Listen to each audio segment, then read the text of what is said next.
Today we're going to talk about a pretty meaty topic. We'll try to do our best to cover it as well as we can in the next 45 minutes or so.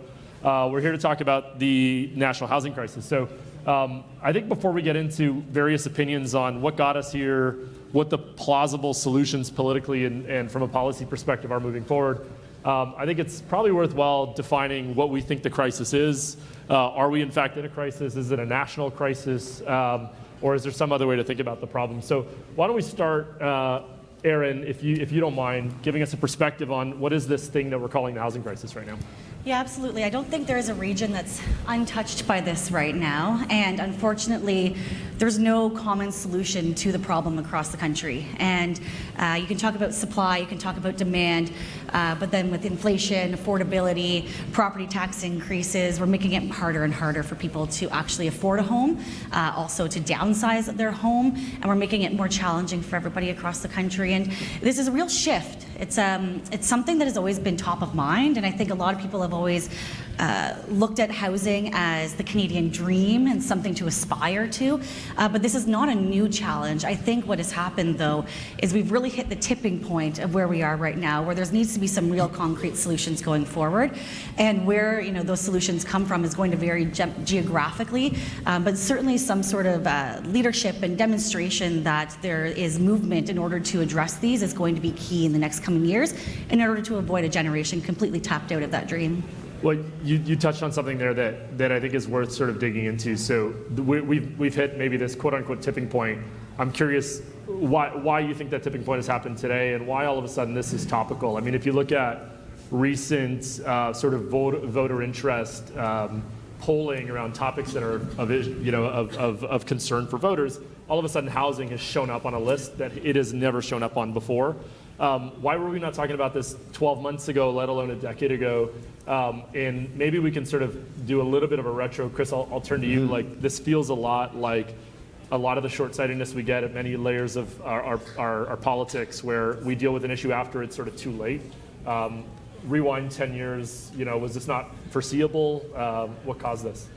Yeah, I think so. I think there's this general trend with governments that governments like to subsidize demand and constrain supply, and this is true in kind of most domains, but it's certainly been true in housing as well, where we were actually talking backstage that the big policy items that we saw on the housing file 10 years ago were things like a first-time home buyer's tax credit, right? All these things that would kind of add more fuel to the fire, which is kind of like the demand that's pushing prices up. But what we weren't seeing is this necessary alignment between orders of government, so the feds, the provinces, and the cities, to align what was being done to kind of juice the demand side with maybe relaxing of regulations that constrain the supply side. And I think this was obvious 10 years ago. Well, what are we, 2023? Certainly it was obvious 6 years ago. I've been paying attention to this at least for that long in Toronto, where we saw these kind of like municipal land use rules increasing and ratcheting up in terms of how restrictive they were and how much harder they made it for developers to build housing to accommodate growing populations. And at the same time, every other level of government, when addressing this issue, they did so with, like, again, some tax credit or some subsidy or some way for you to spend more money on housing. So this is kind of like the inevitable outcome of that process, where we subsidize demand, we constrain supply, and guess what? Prices go up. Yeah, we were touching on this a little bit before the session, but one of the things that's obviously been a very notable trend is the pace of growth or the pace of acceleration in our immigration targets. John, you've been quite vocal about this. The panel before lunch touched on this a little bit in the future of cities. Aaron, in your time in the Prime Minister's office, you had mentioned that achieving a 250,000 target every year felt like an extreme target. We now sit 7-8 years later, targeting 500,000 immigrants.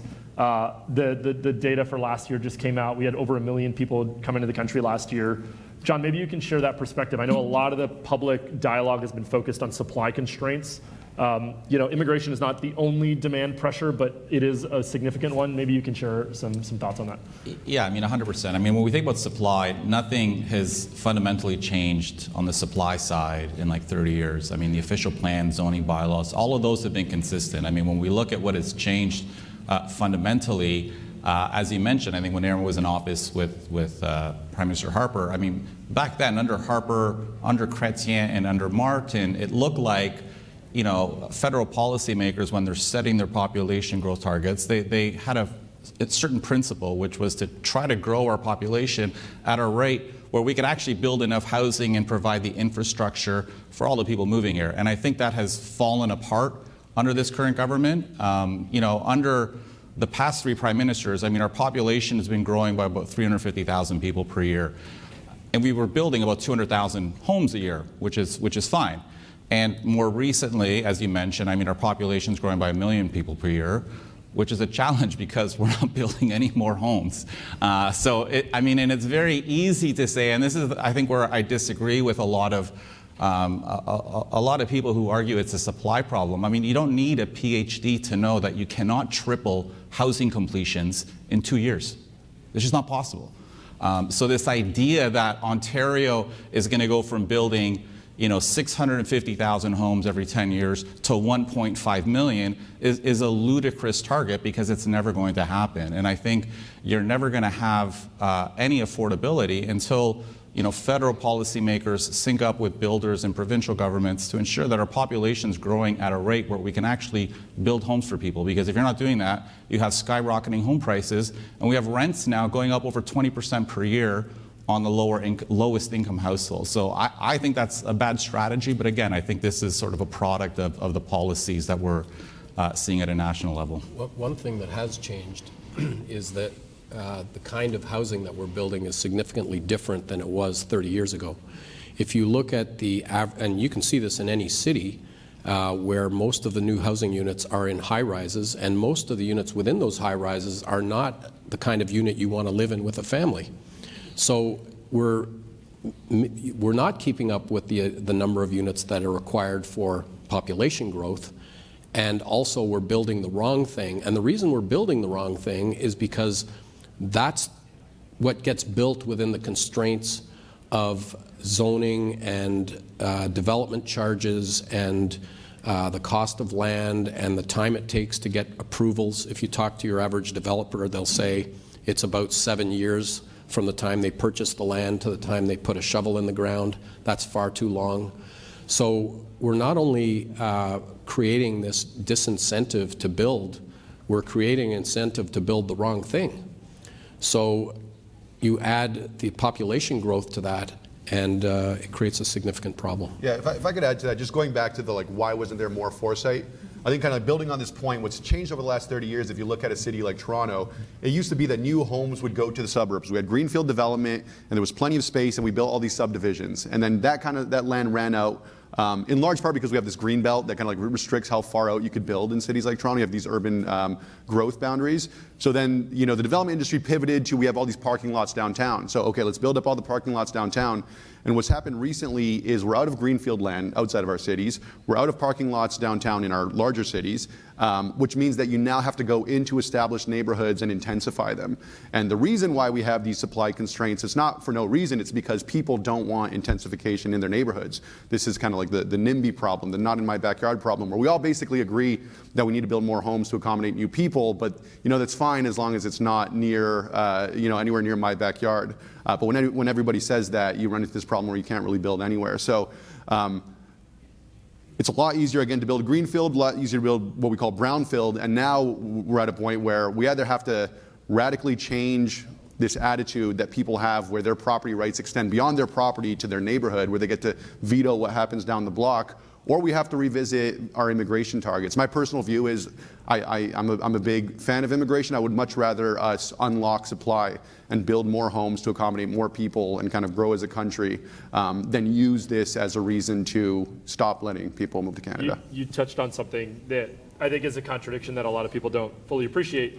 You take a city like Toronto, and I think the same is broadly true in Vancouver and other big metropolis centers in Canada. We have neighborhoods in cities that are growing in population like Toronto we have neighborhoods that are actually shrinking in population. Significant amounts of our old Toronto neighborhoods have half the density today than they did 20, 30 years ago. And most people have a hard time wrapping their head around that, but it's not too hard to imagine a family of 3 children growing up in the 1990s, living in a house on a single plot of land. Today, the parents still live in that house, but the kids have moved on. They've aged out. They can't afford to live on the same street as their own parents. But those are the same people that are blocking development in their neighborhoods, right? So all of this growth is getting pushed to the edges. It's getting pushed into high rises downtown. It's leading, to Michael's point, to the wrong type of housing. I'm curious, at that local level, one of the issues we hear a lot about is how much influence community consultations come into play. So, for those of you unfamiliar with the housing development process, there's an enormous amount of power left in the hands of neighborhoods and communities. You propose a development, there are open forums for people to show up and voice their support or opposition to a project. In most cases, 90% of the time opposition. Is that part of the problem? Is there a solution in there around how much we weigh the opinions of neighbors in the development of housing? John, I'm sure you've probably tracked this quite closely, being in your business. 100%. It is a little bit odd that homeowners have so many rights over what can be built. Quite frankly, if anyone who lives in a condo had the right to veto another condo going up because they were going to lose their view, we wouldn't have 80% of the condos in Toronto. So definitely, I think there are some changes that needs to be made on the supply side, and provincial and municipal governments need to encourage more density. I think that the question is not supply or demand. I think most people agree it's supply and demand. I think where I disagree with, perhaps Chris and some other people, is that governments needs to sort out supply and needs to find a way to build faster and build more before tripling our population growth. That should be a very basic concept that apparently I was brought here because it's controversial, apparently. But to me, that should be pretty fundamental, because what you're doing is you're doing a disservice to everybody who's coming here. And we see it on the ground. The students and this population growth, this million, is not just immigration. A lot of it is non-permanent residents. And a lot of them are students, and they're living in terrible conditions because universities can let in as many students as they want, which means there's actually no constraint on non-permanent residents moving here. And the universities are not required to build housing for them. That's just for the free markets to decide. So you have homes with like 18 students living on mattresses because all they can afford is $400 a month, and they end up being rooming houses. This is not the right vision for Canada, and this is how we got here, partly because there are no requirements to sort of sync up our population growth with what we're actually building and ensure we have housing for the people that we're bringing here, both students and immigrants. I just want to jump in there, though, on the advocacy side of things, because you mentioned community consultations, and I think over the years they've lost their impact, and instead they've become an opportunity for people that are against something, and they're actively seen as an opportunity to raise gripes or to push back on something. And I think this is where politicians at all levels have lost the plot a little bit. There's no doubt we're in a crisis across the country, but the way that we're framing the crisis is not one of economic opportunity, about bolstering communities, about providing more for families and making those communities whole in a sense where there's opportunities for them, for their kids, where they can feel safe. It's always framed as this is going to be a challenge. It's going to be hard to build housing. We had that exact instance in Ottawa just this week with signing on to the Ontario Housing Pledge. And they did that with a big giant but at the end. But it's going to be really expensive, but it's going to be a challenge. But it's going to take a lot of willpower. We're not too sure if we're going to be able to get it done. And that doesn't stoke confidence in the way that not only our politicians are looking at housing, but it doesn't stoke confidence in that the situation is going to be resolved. It looks like a way out on things. And so when you open up community consultations, you're not inviting people to come in and talk about the benefits. You're not inviting people to come in and say why this is going to be great. You're inviting people to come in and protect what they already have. And the irony there is that for those, those parents that are still in their house where all their kids have moved out, the choices that those parents are making by pushing back on developments is really actually hurting their own children from ever having the opportunity to own a home. So when you flip the script a little bit, I think it's actually incumbent on all of us from a policy level and from a political level to get the narrative back on track, to focus on the more proactive opportunities and economic possibilities that come with actually giving people homes to live in and building those communities. Yeah, and maybe I'll get your thoughts on this, Michael, because I think one of the things that's often overlooked in this is that the emphasis goes towards current residents versus future residents, right? So I think about the incentive problem that both municipal politicians have, as well as sort of existing residents in existing neighborhoods. All of the emphasis is placed on what do the current residents of this neighborhood want. These are the people who elect their local councilors, therefore the councilors feel beholden to them. So I don't know how to think about this. Michael, you might have a perspective on like the incentives for both the residents What is the positive messaging that is not your house will go down in value, you will have a sixplex built next to your home, and the positive incentive for the local politician to actually be willing to take the political risk of prioritizing this issue, because it feels like a lot of this happens at the local ward level, right? So if you have thoughts on that. There's no doubt. I think I'll answer the first question, which is, are we in a housing crisis? I would say we are definitely in a housing crisis, and what's happened really is a perfect storm, because you had, as a result of NIMBYism and too much power in the hands of local councillors to put in a whole series of charges and delays, red tape, taxes, fees that prevent homeowners, entrepreneurs from building. So on the one hand, that's been going on in communities across the country to the point where we've restricted the building of housing. And then COVID came along, and with it a whole bunch of low interest rates, and you had people that really had a flight to a different kind of housing, and assets were inflated because of zero interest rates. So, and I guess a third factor was, if you look at our demographics, this is exactly when millennials were looking at moving out of their parents' basements to try and get into housing. So all of these factors came together, and what really underlies it is the fact that it is way too hard to build something in this country. And I would argue, even renovating, we've lost property rights. You need permission to build a shower in your bathroom, never mind trying to build a fourplex. And so we've lost those rights slowly as a trickle of water erosion effect from municipalities who have too much power to stop things. And it's a very pernicious problem now, because having lost those rights, it's very difficult to get them back. Municipalities have grown, they've got more rules, they've got more inspectors, everything takes longer. Unwinding all that is going to be a very big challenge, but that's really what needs to be done if we're going to accelerate building in this country. What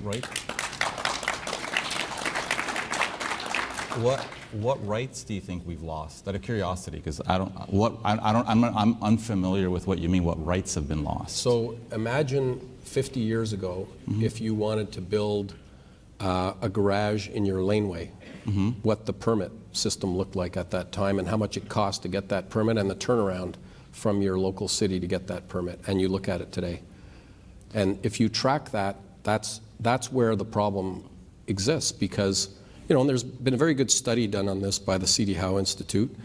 They've measured the cost of these impediments on a by city, and in the city of Toronto, the cost of those impediments is something like, $250,000 of every home.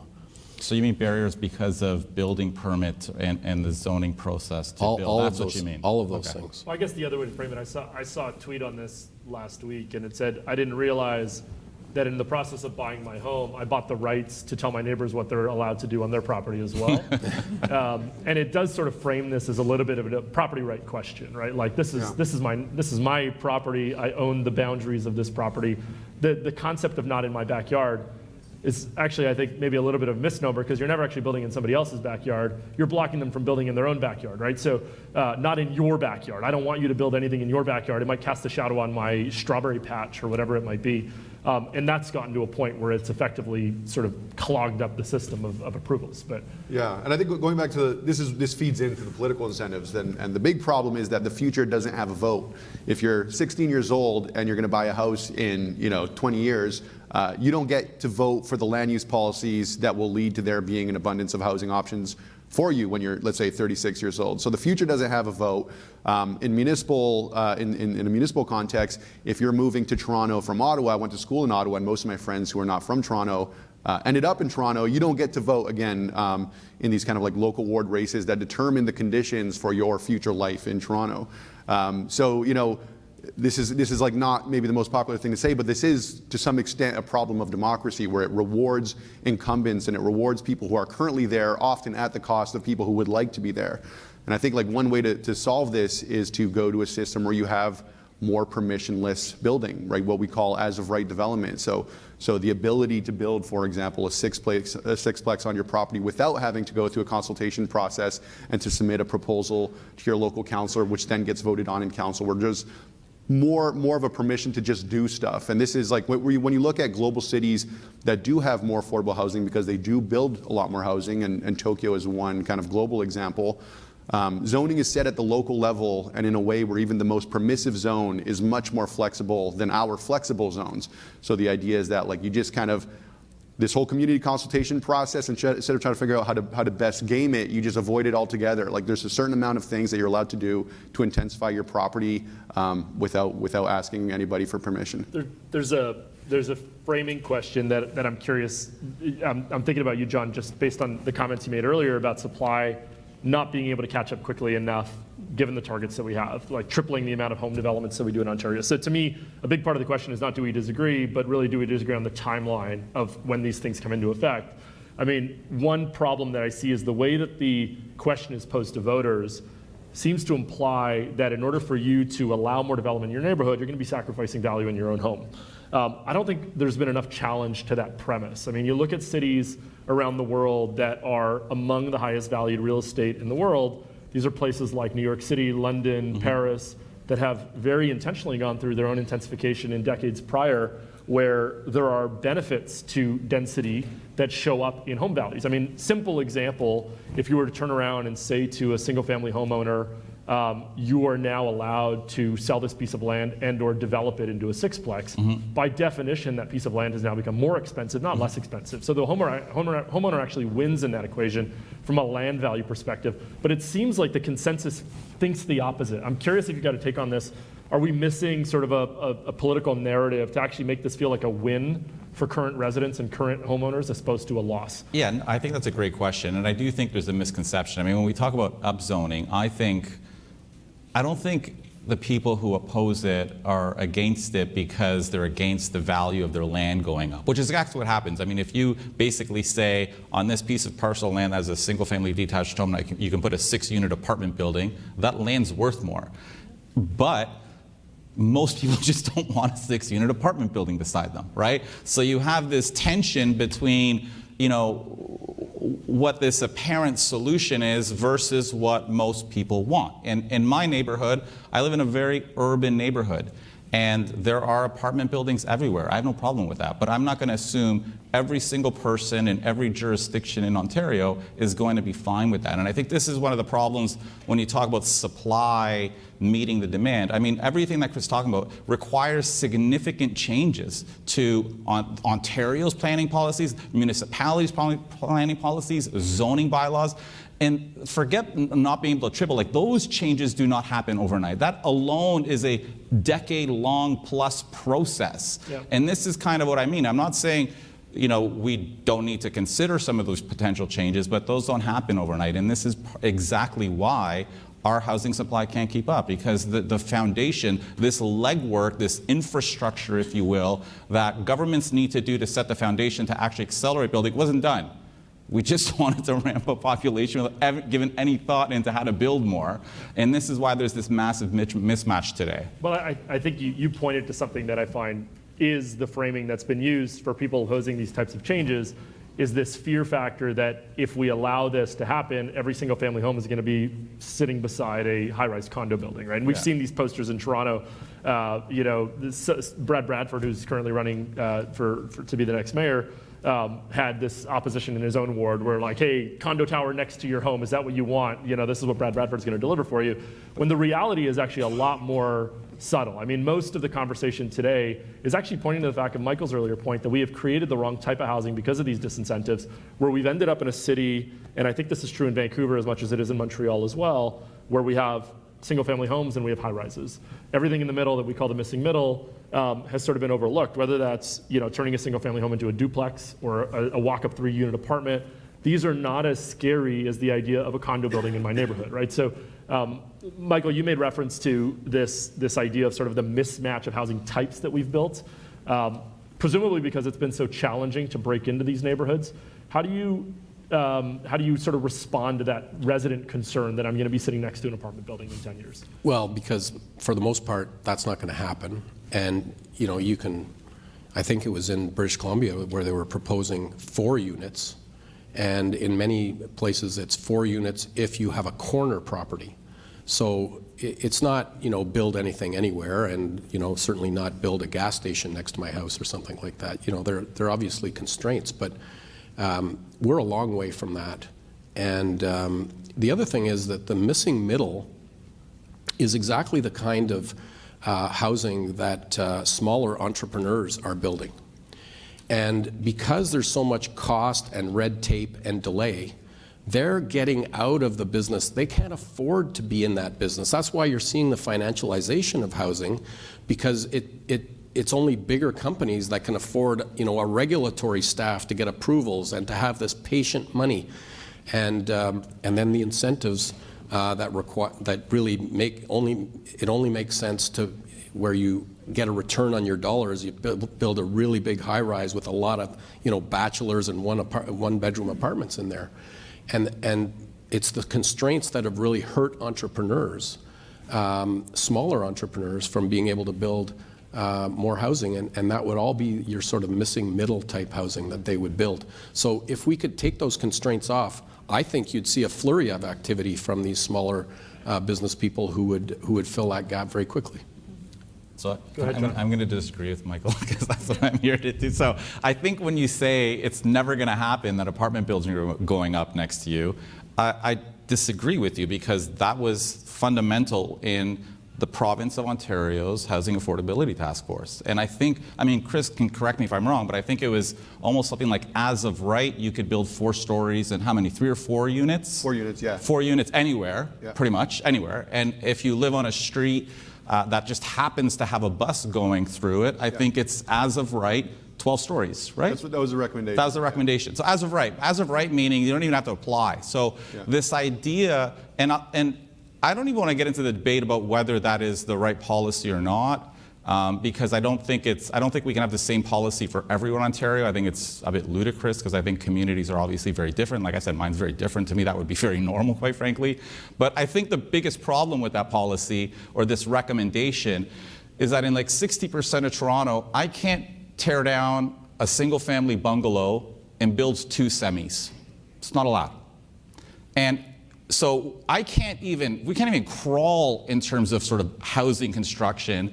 And, you know, the recommendation is to do these massive changes and like the sprints to the finish line. And I think it's just unrealistic from a policy perspective. Like, I don't think, and I think this is partly why the Ford government just kind of ignored it, because he doesn't think that's going to get him elected in much of suburban Ontario, quite frankly, right? Yeah. And we can debate whether that's right or wrong, but I don't think that's going to fly very well with most communities. So I do think there's a tension to figure out what are policies on the supply side that are going to work, and what works in one area is not going to work in another, and how does that help us build a little bit more quickly? Yeah. Sorry. No, go ahead, Erin. Yeah. You know, it's interesting though, because those are recommendations for policies, and we're already behind, right? And I think one thing that we've learned over the years is that these ideas of 10-year plans and these ideas of forward future thinking becomes very quickly redundant and not applicable. I mean, if you look at, we talked about immigration targets, right? Previous plans don't reflect where we are currently, or didn't assume we would be where we are right now. And so there's a mismatch, right? We talk about policies and recommendations, but there's no way to actually act and move them forward, which is part of the problem. And I think where there's a real tension right now is that there's a generation right now that's completely put out of the market. And at some point, it's going to come to a complete head if all of our politicians and policymakers just continue to this constant cycle and spin. And part of that is also the fact that every municipality only looks at these issues through their own unique lens.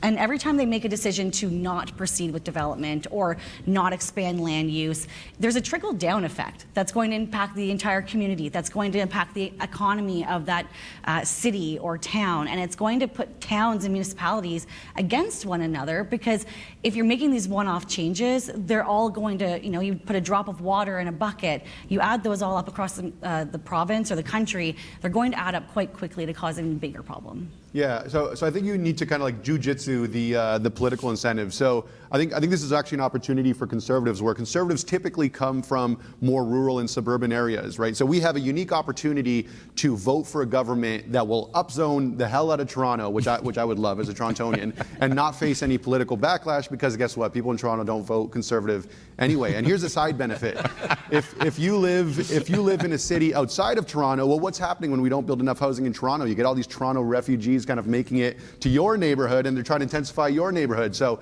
if you're a Peterborough NIMBY, you should be a Toronto YIMBY. And I think, I understand that we have to work with the political incentives, so I think that's the way that we do it. And I think what conservatives get out of this, two big things. One is we get to take, I think, the moral high ground on building enough housing. To John's point, I actually agree there should be alignment between levels of government. I would just rather the lower levels of government align with the more ambitious immigration policy, and maybe other people could take the opposite position. I think we could have the moral high ground where we understand and enact policy to house our growing population. And then the second point is, I think that we should all recognize here, as I think mostly conservatives, that when you don't build enough housing for younger generations and you remove this path for upward mobility and for home ownership, you shouldn't be surprised if everybody under 25 starts adopting very far left, kind of socialist views. This is the natural outcome of them not seeing a way up and a way ahead in life. So instead of kind of reinforcing or reforming the system, they just want to blow it up. And I think this is a big problem politically for us. And if we don't address it, we're gonna pay the price. Yeah, there was a question in one of the panels before lunch by one of the sort of youth conservative leaders that's here on the mental health crisis and sort of anxiety plaguing people, let's say under 30 years old, at a higher rate than it ever has with prior generations. And I think sort of implied in his question, there's this theory that sort of gets thrown around within housing policy circles around the housing theory of everything that I think, Chris, you subscribe to. I'm not sure about the rest of the panelists, but that there are real societal downstream implications to not solving this issue. This is not an economic issue solely. This is an issue that impacts family formation. It's an issue that impacts community. And it's an issue that ultimately impacts sort of real demographic changes that are going to be challenging for us to deal with in the next decades, whether it be an elderly population in Toronto not matched to a young population to care for them because they've all moved to Calgary where houses are more affordable, for example. I just thought of something that maybe John will disagree with on me as well. Probably. That won't be hard, Michael. So, we haven't talked about investors, and that's been the other issue in housing, where a lot of people have invested in housing because of capital gains exemptions. And there's been, lots of stories of people who abuse that, buy a place, live in it for a very minimal period of time, do some renovations or not, and flip it, and then go on to the next thing. And that has created a bit of tension with this sort of investor class. And, my view is that we really need to, encourage governments to, instead of focusing on those investors, create more opportunities for them to invest in other things. I mean, why is housing the only place where you can have a capital gains exemption in this country? There should be a capital gains exemption if you want to invest in a small business or in other things that are productive for the economy. And that would take a lot of pressure off housing. So something else for Tories to consider. All right. Well, you touched a little bit on financialization of housing, and depending on your viewpoint, the problem or the reality that larger and larger institutional investors are starting to play a role in the housing market in a way that we haven't seen previously. I think the statistics of Canadian percentage of GDP going into real estate investing compared to the U.S. is almost double. It's one of our most highly performing markets. But it's obviously challenging the underlying need for housing for just people to move into. So I'm curious on your take, and I'll put this maybe to Aaron for you to start, this idea that speculators, investors, foreign buyers are causing the problem versus just taking advantage of a market opportunity that's been created by other causes. I don't know if you've got a take on that, but I'd be really curious to elaborate. It's been something that we've been talking about now for more than a decade, right? Yeah. And I think that there are ways to crack down on that. But I think back to Michael's point, there's something about on the development side of things that the tone has shifted, and it's become almost a negative thing to look at development. And you can talk about foreign speculation, foreign buyers. There's lots of governments have been put in place, and whether or not that's tracking in the right direction or not still remains to be seen. It still is an issue. But I mean, the issue is more pervasive in those large urban centers that we see. This housing crisis is everywhere. It's not just right downtown in urban centers. And so when we look at development, all the points I've been making about making it easier, making different zoning amendments, changes, not having it take 7 years to actually be able to put shovels in the ground. Part of the challenge is now we're in a climate where it's actually not beneficial for developers to actually start building. High inflation, supply chain problems, the prices of everything are going up, and yet we have land that developers are now just buying up all over the place. It's now sitting, and it's because there's a lack of inaction, but there's also a lack of an incentive for those partners to work together. And so I think it's more, not necessarily a cause or a symptom. I'm sure, that's certainly part of the problem, and something that's been looked at, over the last number of years. But we're getting into this new territory now where what used to be seen as a positive investment into communities and to economies is now shifting to be much, much harder to actually move forward. Yeah.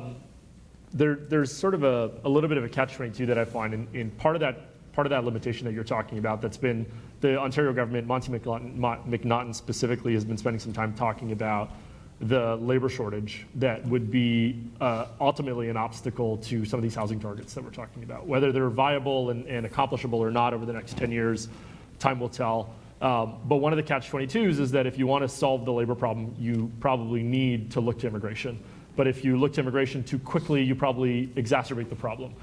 So I don't know if anybody has sort of put their thoughts to that specific issue. I have a view on this. My view is that we'll never have enough of the skills and labor to meet the demand that developers, builders would have. And we're long overdue to innovate in this space and automate. And there's a huge opportunity for us to do that.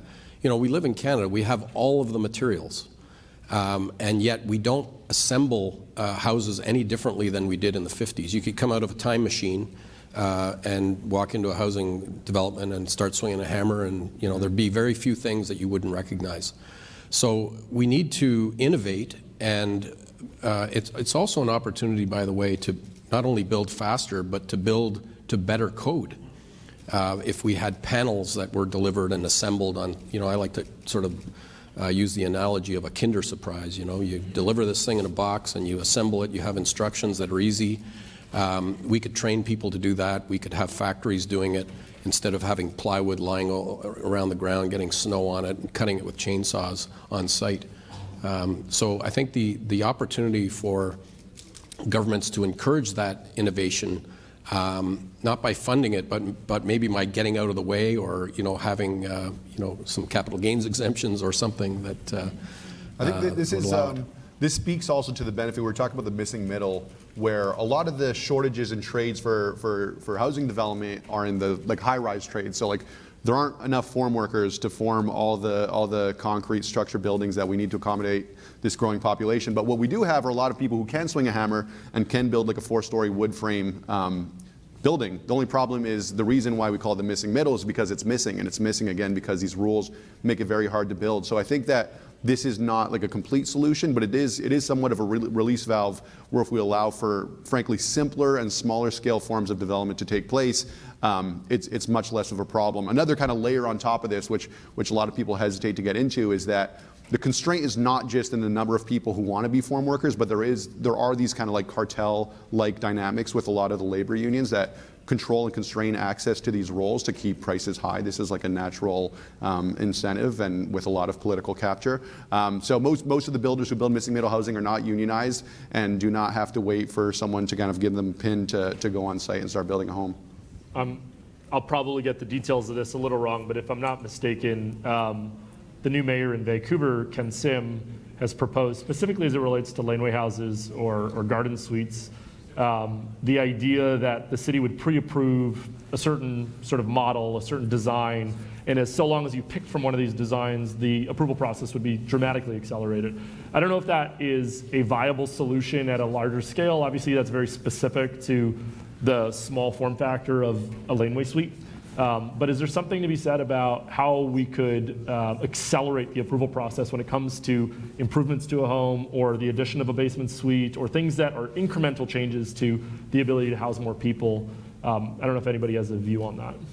I'll add 2 cents just because we're going through this process now. I don't think the biggest delay is not having your architect drop designs. It's like the consultation process, the appeal to the consultation process, the council vote. Like it's these kind of like non-productive, I guess, processes that really drag things out. I think there is some value to having these designs that could be bought off of a database for $10, and instead of paying your architect $10,000, you could go ahead and build it.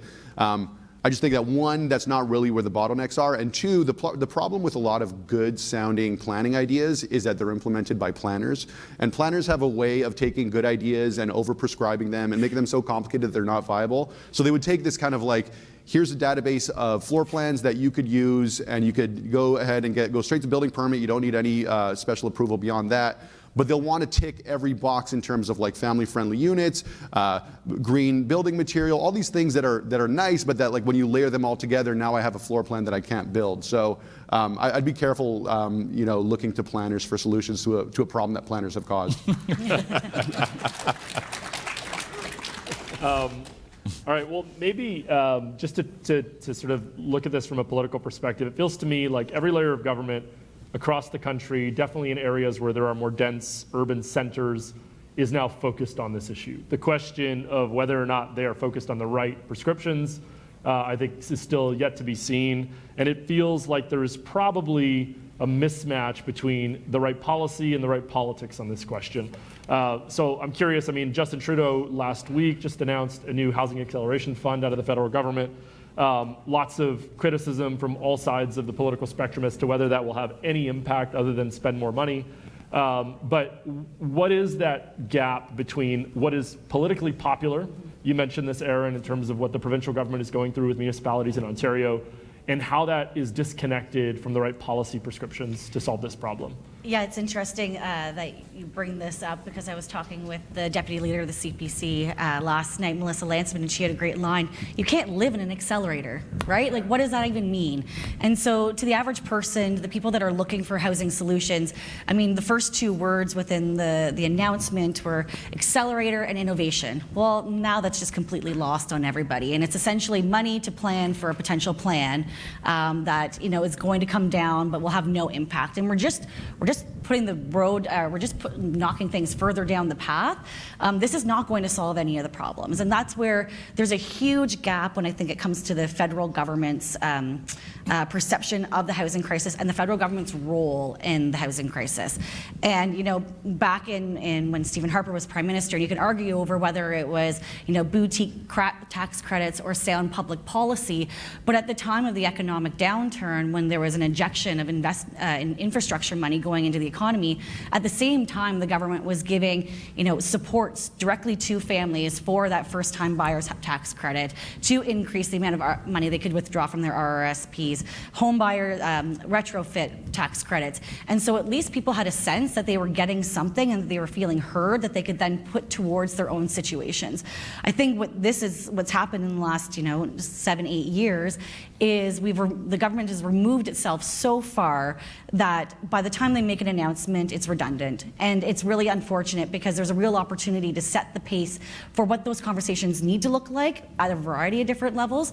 And there's no reason why this can't be a discussion around the COF tables with the premiers, right? It's an issue in every single province, and yet there seems to be a lack of political federal leadership on trying to bring those pieces together and really hone in on what the actions can be that can be applied across the provinces, but then also tweaked to meet their own unique demands. Can I just pick up on that? Because, I was in the rail sector before coming into housing, and the federal government has a very well-established practice of bringing these various interests together and using leadership to bring tables together. So, if you're trying to build a new port in Vancouver, you've got to get the port people together, the terminal people, the rail sector, the municipality, the trucking sector. You really all have to work together, and you have to do it because it impacts the whole economy of the country. So the federal government long ago recognized their role in bringing these folks together and sorting out problems and focusing on the solutions.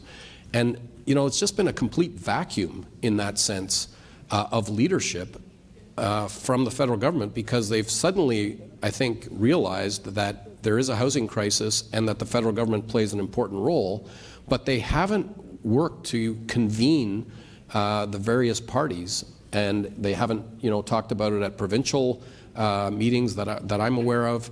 They have one-off meetings with municipalities or the federation, but they don't, make the effort to bring people together through a sort of roundtable, and that would include, developers and others. And that, it sounds perhaps like, a bureaucratic step, but it's actually really important in a civil society to get people to move together. And there are roles at each level of government, and the only way we're going to tackle them in a coherent way is to come together around them. If I can just build off that, one other key point is, this accelerator fund is meant to provide funding to municipalities, but in another way, it's also setting them up to fail, right? They're putting small municipalities against big municipalities. Where I live, Leeds, Grenville, south of Ottawa here, 16,000 people, we're considered a big city. So consider the approvals, and there's small staff numbers. How are they supposed to put these plans together in such a short time frame in order to predict what they're going to need in 5 years from now when they're trying to address the crisis that they have right in front of them right now? And it needs to be addressed in this 2-year window, not something 5 years down the pipe that bureaucrats are going to go back and forth with.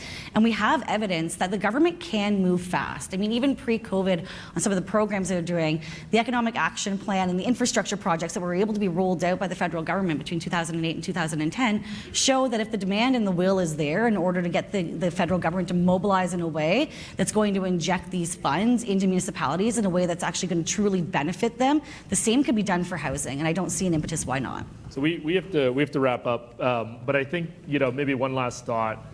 It does feel like in chaos there is political opportunity. I think Pierre Poilievre is definitely starting to notice that this is an extremely well-received message. I think this is the first time in the last half century that the Conservatives are leading among 18 to 34-year-olds, and I think that this is the issue leading the pack. Whether or not the current federal government sort of steps up to lead on this issue, I think there's reason for optimism in terms of a potential outcome in the next federal election. And hopefully we'll start to see the trajectory of this issue start to get corrected. Really appreciate everybody's time and attention on this topic. It's an important issue for us to be talking about. Thank you very much.